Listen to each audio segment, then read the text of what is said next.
Good morning mga idol kalapatids. Sunlope TV official nagbabalik. So for today's video, uy, nagboboga pa doon. So for today's video ay magpapatos pala ako ng ibon. So ang video ko nung nakaraan na tos ko sila Arthur 31 Jet Li tas Rocket no, sa laur ko sila tinos. So itutos ulit tayo doon, so but with a different bird no, si Arthur at si Mr. Laur na yung itutos ko. So baka malilito kayo, sino si Mr. Laur? Si Mr. Laur po is si Rocket. So pinalitan ko na yung pangalan niya. Siya na ngayon si Mr. Laur. Bakit? Kasi nagpakita siya ng angking bilis nung nagtos tayo. Siya unang-unang umuwi. Kahit may edad na siya, matulin pa rin siya. So ngayon, papakita sa inyo yung mga ibon bago tayo magtos. Ito tayo, nandito tayo sa loob mga idolo. So kaya hindi ako magtotos kasi bibili tayo patuka ngayon. Ayan o, wala nang patuka. Kahit tingnan nyo sa ating mahiwagang timba.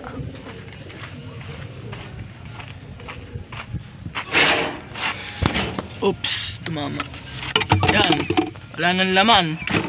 Puro vitamins na lang nandyan. So nandito tayo sa loob. Mapapansin nyo, wala si Phantom dito. So si Phantom is nasa loob. Ito. Ayan. Ayan si Phantom.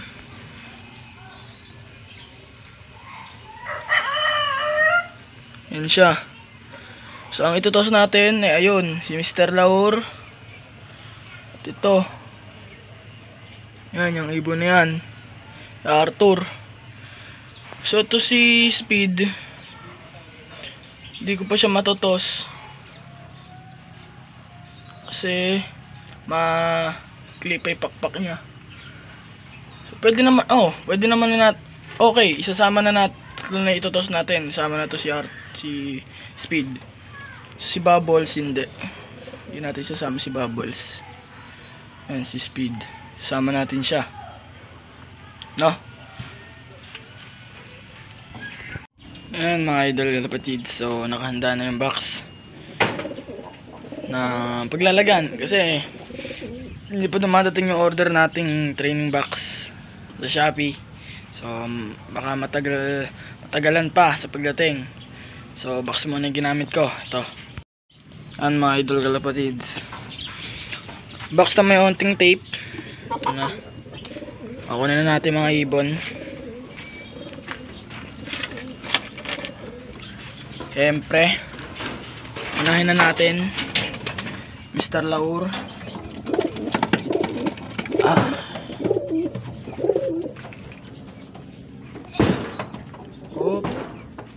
Unahin natin si Mr. Laur. Pasok mo na dyan. Wait mga idol, masyadong malaki katawan niya. Ayan. Ayan. Ayan natin yung next Arthur. So tingnan natin. Ayan.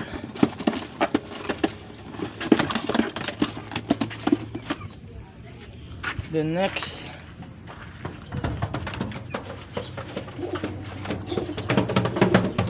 ibon natin. Ayan.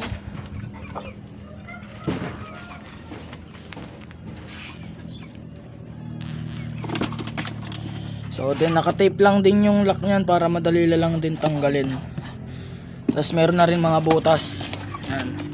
Butas magkabilang gilid. Ayan, butas magkabila din to. Talagang hindi masosopokit yung ibon.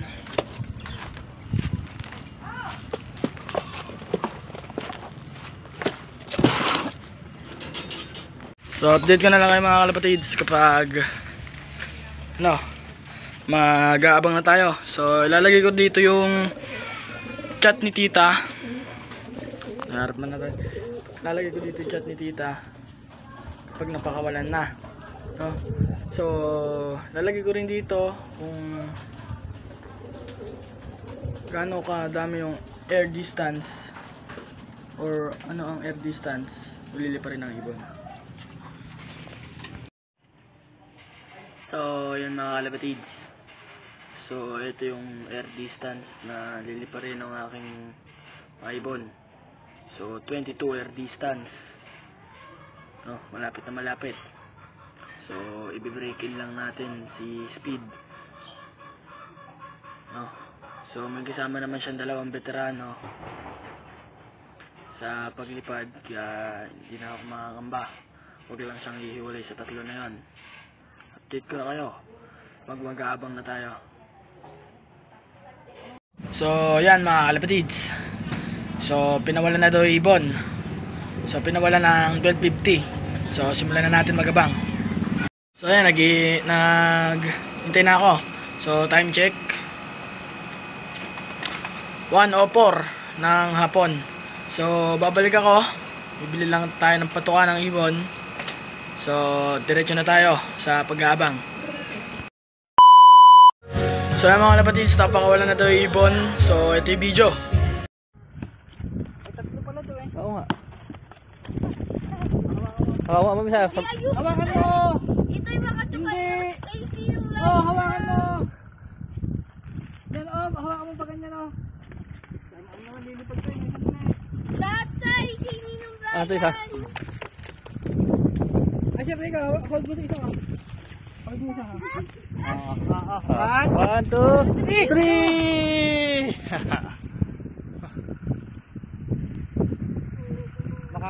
So ayan, nakita nyo na yung video nung pagpapakawala ng ibon. So hihintayin na lang natin silang tatlo. Tara. Part 2 mga idol.